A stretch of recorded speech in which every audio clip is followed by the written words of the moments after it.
incubators to develop them, but the incubators were opened and closed many times during the course of the day, and the environment in the incubators really would change very dramatically during the course of a day. We now know that the embryos are extremely, extremely sensitive to their environment, and we've become much, much more careful with regulating the environment in the laboratory. So incubators are special tanks or kind of closet, sort of a fancy closet, which is used to keep the embryos inside at stable temperatures. We basically keep them at body temperature with stable concentrations of carbon dioxide. Carbon dioxide helps to to regulate the acidity, to how acid the culture media is, and you have to regulate that very, very carefully. We overlay the embryo culture drops, the little drops of liquid, we cover them over with mineral oil to act as a barrier to the environment. It kind of keeps the drops the way that they should be without being contaminated by the outside.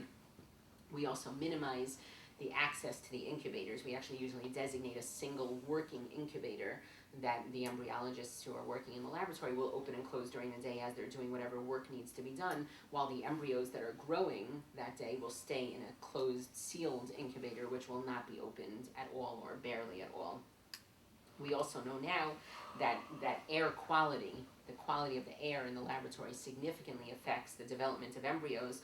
So our laboratories now usually use very sophisticated filtration systems and positive pressure systems in order to try to keep the air clean. Positive pressure means that the pressure of air inside the laboratory is a little bit higher than the pressure outside, so that when you open a door of a laboratory, the air sort of whooshes out a little bit. And so that prevents air from outside getting into the laboratory. The laboratory air can get out, but the outside air can't get in. So this is a common technique also in hospitals, for example. You do the opposite. If somebody, chas v'shalom, has an infection like tuberculosis, which you don't want other people to catch, you put them in what's called a negative pressure room. So that air can only go into that room, but from that room it won't go outside. So we use the same type of thing in laboratories. And we also usually restrict access to the laboratories. We don't usually invite husbands or wives or other people who don't work in the laboratory to come into the lab because of this environmental issue. We want to make sure that the air quality stays as clean and pure in the laboratory as possible. Now, when fertilization successfully happens, we have the amazing opportunity to watch in the laboratory the pele of a developing embryo, of the early development of human embryos, and it's really amazing to see. About 16 to 18 hours after introducing the sperm into the egg, this is what we can see. We can see an egg with two pronuclei. You see there's one pronucleus right here. One is from the sperm and one is from the egg. At this point you can't tell which one is from which. They look exactly alike. They look exactly, it's an azer connecto, literally, on a microscopic level. They're both, this one has 23 chromosomes from one parent, this one has 23 chromosomes from the other parent, and they are in the process of merging. They're combining. They're going to fuse to form that new 46 chromosome blueprint that can become a new complete human being. And once those nuclei fuse together and merge together, then the embryo now enters into what's called the cleavage stage of development. And this is where the egg, the cells inside of the embryo, start to divide and multiply. By the third day after fertilization, third day really after the egg retrieval, when the sperm are introduced to the egg, the embryos become a ball of about 8 cells. And you can see this, you can actually identify the cells right here. 1, 2, 3, 4, 5, 6, 7, 8. You can see those 8 cells. Each cell is called a blastomere. That's the name of each cell. Now the amazing thing is that at this stage, none of the cells have started to differentiate yet. They haven't started to specialize. So none of these cells have identified, I'm a kidney cell and I'm going to be a brain cell and I'm going to be a liver cell. They have not started to specialize at all, which means that at this stage, each cell is what's called totipotential. It has the potential for a total human being. Any one of these cells can become everything in the body. And this is an 8-cell embryo. You can see those individual blastomeres, and here you can better appreciate, this is from a scanning electron microscope. You can appreciate the 3-dimensional structure. These are literally balls of cells that are combining together to form this embryo. Now, because none of these cells have started to differentiate and become specialized, as we just mentioned, so it's at this stage, losing a cell at this stage will not harm the embryo. Because if all the cells are capable of forming everything in the body, then if you take out one of the cells, the body's not going to be missing any significant part. And in fact, it's at this stage, at this cleavage stage, that we biopsy the embryo, that we test one of the cells for the purposes of PGD, of doing that genetic testing on the embryo that we talked about before. In order to do this, what we do is we dissolve a hole in the outer layer of the embryo, a very small hole, under a high-power microscope, and we take out a single cell. We take out one of these cells for genetic testing, and here you can actually see, this is right after the cell was removed. This is the cell from this embryo. We sort of suck it gently into this little, tiny little thin glass catheter, and then we can place it, and we can do whatever testing on it that we need to do, leaving the rest of the cells fine and leaving the embryo fine. And this is the picture I was telling you before I would show you. This is actually a chromosome preparation. This is testing on a cell which was taken from a day 3 embryo. And this cell was tested for PGD, for genetic testing, using a technique which is called FISH. It stands for fluorescent in situ hybridization. What FISH does is various chromosomes in the cell are labeled with a certain stain that shows up as a certain color under fluorescent light. And so the probe here for chromosome 15, we were labeling specifically the 15th chromosome with an orange stain. And under fluorescent light, you can clearly see 3 orange dots here. There's 1, there's 2, and there's 3. And this is an abnormal embryo because we have 2 of every chromosomes. Here there are 3 chromosome 15s, and this is called a trisomy 15, which is not even compatible with life at all. And of course, I didn't put this embryo into the woman's uterus. People have heard of Down syndrome. Down syndrome is a trisomy 21, where there are 3 chromosome 21s. We would see that if we labeled chromosome 21 with whatever it is, a green stain or something. Actually, I think here trisomy, I think here chromosome 21 is labeled with a green stain, and you can see 2 of them, which is the way it's supposed to be. If you saw 3, that would be a Down syndrome embryo. This is one example of PGD. Finally, usually by the 5th day after the egg retrieval, the embryo gets to the next stage of development, and this is called the blastocyst stage. This is a blastocyst, and this stage is a huge change from the previous cleavage stage, from the first 3 days, because first of all, now the number of cells is expanding enormously. I mean, think about it. You start off from an embryo that's 1 cell or 8 cells on day 3, and you have to get to a baby, a person, who has billions of cells. So division has to happen, multiplication of these cells has to happen, the cells divide and multiply very quickly. And by this point, the cells have already reached about, the embryo has reached about 70 cells in size by the 5th day. And the cells at this point, and this is probably the most critical point, have actually started to specialize. They've started to differentiate. In fact, you can see here, these cells here, which is called the inner cell mass, are going to become the actual embryo, the actual baby. These cells around the outside are now going to become the cells of the placenta, which is the mother's organ that helps to nourish the early pregnancy. So these cells now have started to separate themselves out into having different jobs. It's at this stage, at the blastocyst stage, that embryos usually attach to the wall of the uterus inside of the body.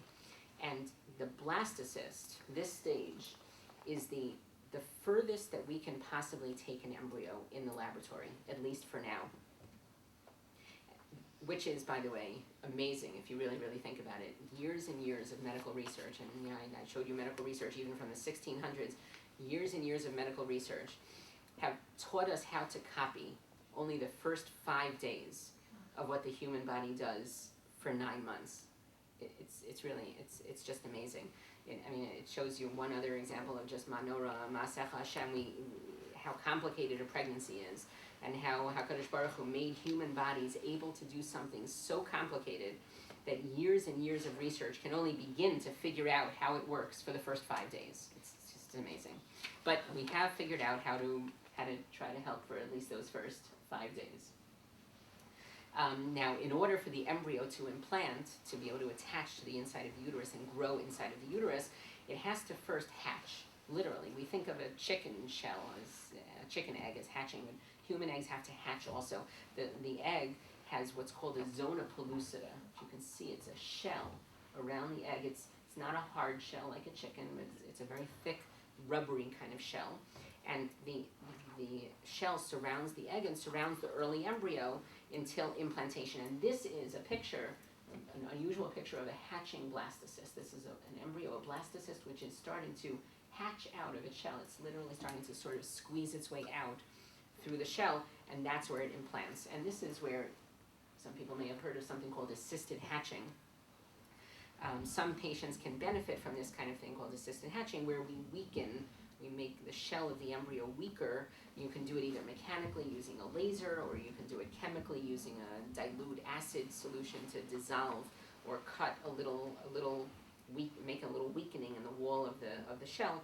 Theoretically, this can make it a little bit easier for the embryo to hatch out of the shell and might improve the chances of its implanting, attaching into the uterus and becoming a pregnancy. Now, there's mixed evidence about this. It's not so clear that it helps everybody.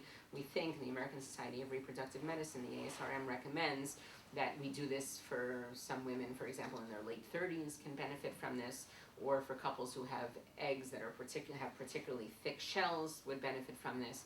We also do it for couples who have had previously unsuccessful IVF cycles where assisted hatching might be able to help them. So there are some situations where this is a help. And finally, now that the embryos have developed in the laboratory to either the day 3 cleavage stage or to the day 5 blastocyst stage, they're ready to be placed inside of the uterus. And the wife now comes back to the operating room for a procedure which is called the embryo transfer. And the embryo transfer is a very delicate and usually painless procedure. It doesn't involve anything sharp. And in the embryo transfer, the embryos are loaded into a thin tube called a catheter. This is a thin tube right over here, attached to a syringe. And the tube is gently placed inside of the woman's uterus, all the way up near the top of her uterus, and are deposited all the way up in the top. The embryos are deposited in the top of the uterus.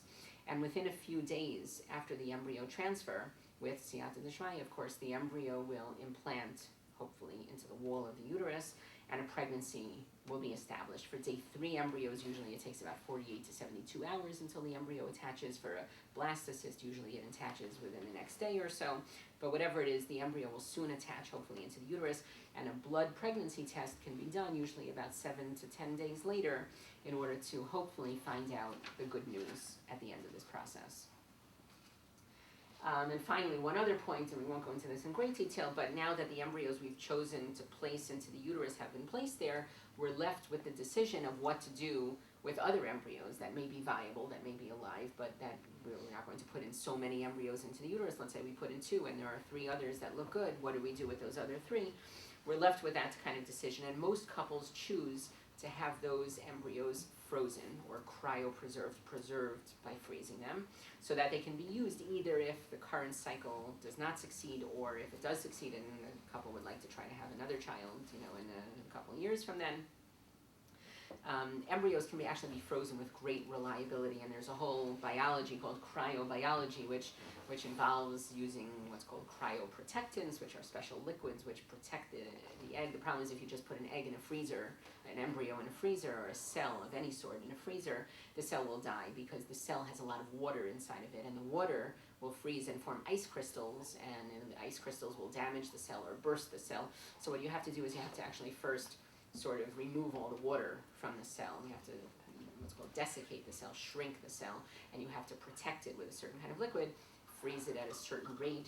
There are various different techniques for freezing it, and this usually helps the embryo survive. Well, the survival of embryos after freezing and thawing is usually dependent on when we froze the embryos, how quickly they're cooled and thawed, and the type of liquid that we use to protect them.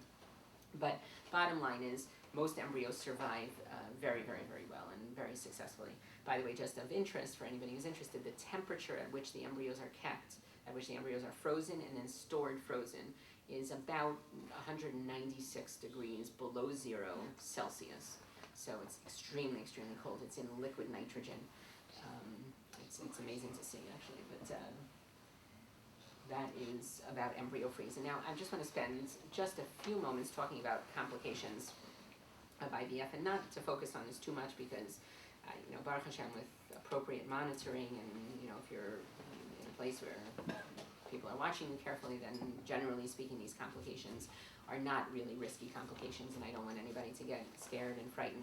Mostly, if people need IVF, I want you to feel hopeful and optimistic and excited about the process, and interested in the process, and I don't want people to be nervous about it. So I'm going to be brief about these complications, but there are really two main categories of complications from IVF.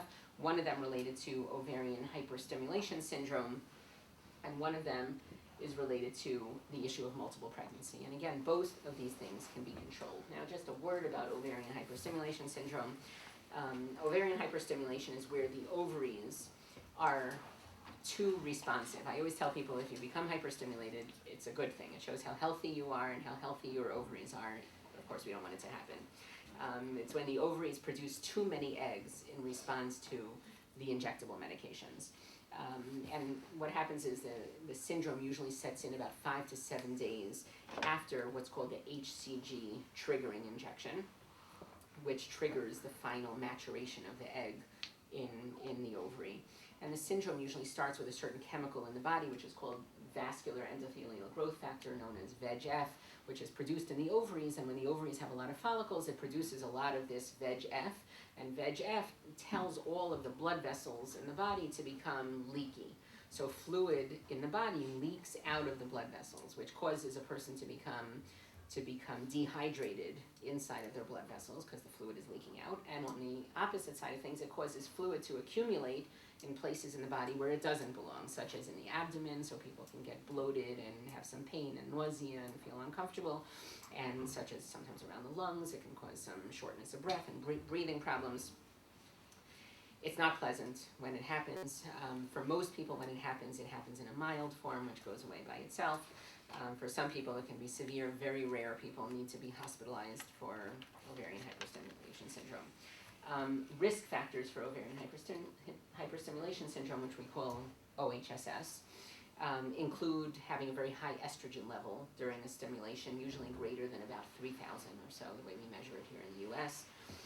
Seeing many follicles on the ultrasound during the ovarian stimulation, and a person having a diagnosis, a woman having a diagnosis of PCOS, of polycystic ovarian syndrome, is itself a risk factor for OHSS, because people with people with PCOS are usually have lots of eggs and are very fertile and are very responsive to the medications, but also are very difficult to stimulate, because some people with PCOS, if you give them too little medications, injectable medications, they won't develop any eggs. And then if you give them just a little bit more, then they'll suddenly produce huge numbers of eggs. So it can be very tricky to stimulate somebody in that situation, and that's a risk factor for OHSS. Since OHSS is something which we give people, essentially. It's not a disease that happens in nature. It happens when you take these medications to try to help with fertility. And also, since there's no cure for it, you just have to wait for it to go away, which can sometimes take several weeks. So it's very important to focus on prevention. That's really the issue. And there are various ways to prevent it, and that's why nowadays it's really not so common for people to get severely hyperstimulated, because you can either not give the HCG trigger and just cancel the cycle and use your cycle and say, this is too dangerous, let's try it again with a different kind of stimulation next month.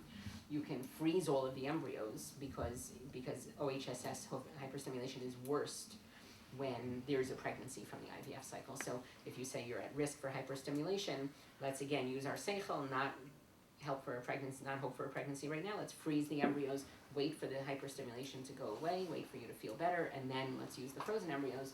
That's another way to do it. There's something called coasting, where you can actually stop giving the injectable medications altogether for a few days, and the estrogen levels will kind of coast down. That can sometimes help. And there's something called the GnRH trigger. It's a different way to trigger egg maturation. Instead of using HCG or Avidrel, which some people may have heard of, you can use something called GnRH, which is a much more gentle way of stimulating the ovaries and will prevent hyperstimulation. Different ways to deal with it.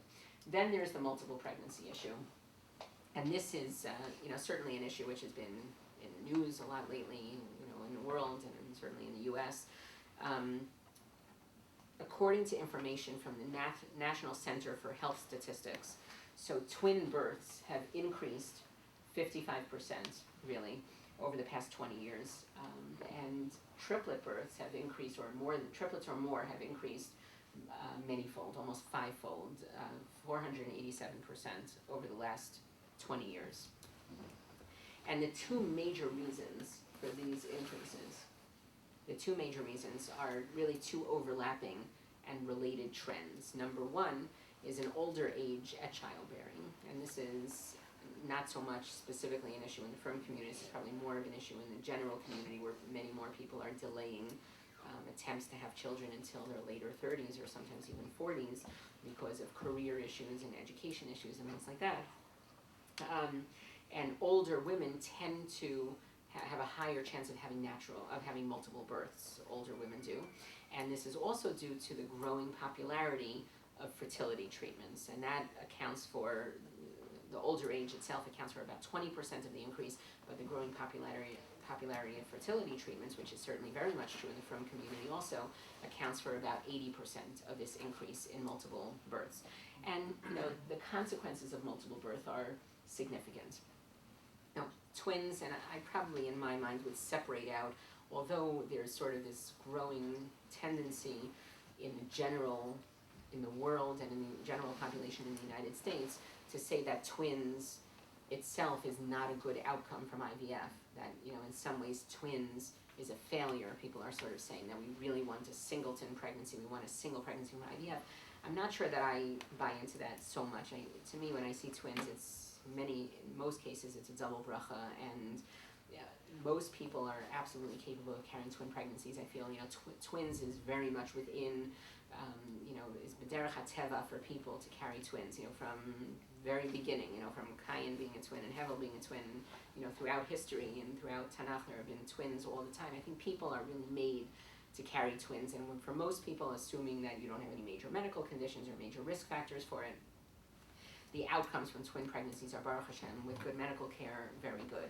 Triplets and quadruplets and higher than that, that's already a serious issue. And Baruch Hashem, there are people who have, perfectly healthy and, tremendous simcha from their triplets that are born, but it's lechatchila not something to try for, and in fact it's lechatchila something to try to avoid, because that's already, people's bodies are not really made to be able to carry a triplet or quadruplet pregnancy or anything more than that. But there are certainly consequences in general, and we have to worry about those consequences. And this is just another slide, really, just about the issue with doing IVF and its impact on multiple pregnancies. And again, I don't really want to spend too much time on this, because now we really people are becoming much more serious about being careful about how many embryos to transfer.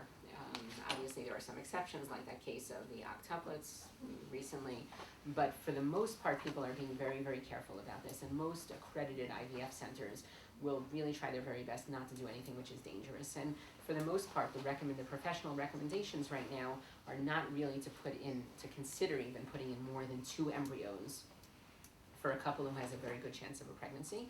And a lot of European countries and even in the United States, there's a trend now towards putting in even only 1 embryo, which again, I'm not sure how much I agree with that, but certainly the idea of not putting in more than 2 embryos makes a lot of sense and really can help with the issue of a multiple pregnancy.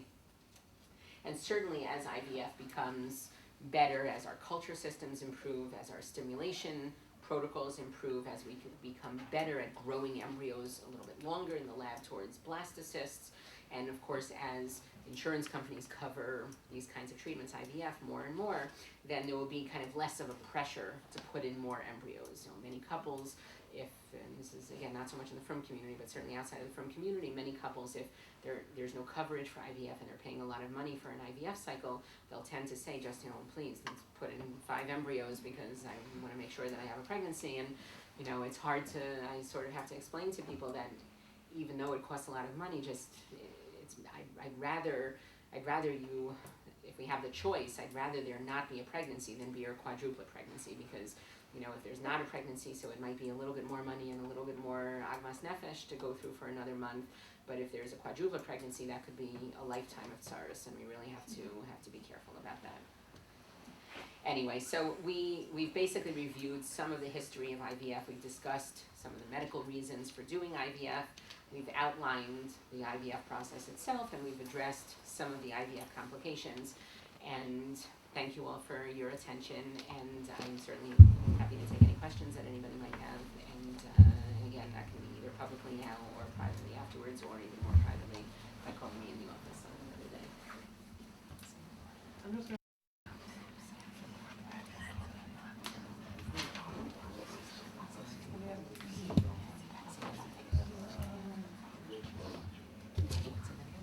Anybody have questions? Do you have papers on your chairs at the moment?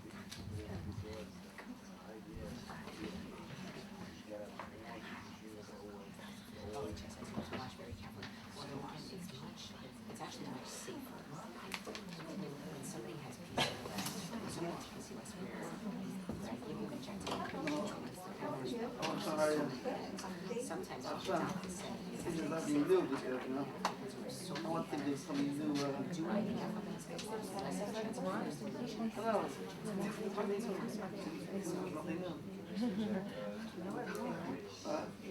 That's exactly right. That's why IVF is much safer, because you have the ability to decide how many embryos go. Right. If a person, let's say, is going through an insemination cycle, the question was, when is it safer when is it dangerous for somebody with PCOS to go through treatment? If somebody is going through a stimulation cycle with, let's say, Clomid or Letrozole, something like that, usually 1 egg or 2 eggs or sometimes 3 eggs are produced. That's perfectly safe. If a person is taking injectable medications, and with those injectable medications is producing, let's say, 15 eggs, to me that's extremely dangerous. That's very risky for hyperstimulation, and that's very risky for having, a 7, 8, 9, who knows, a really, really high order multiple pregnancy. Very dangerous. And sometimes in those cases, I think what I mentioned before is one of the main important types of ways that I think about things. I want to help people, and I want to, help people be able to become pregnant. But I don't want to give people a lifetime of tsaros at all, and I would feel, terrible if that happened. So I usually say to myself, what is going to keep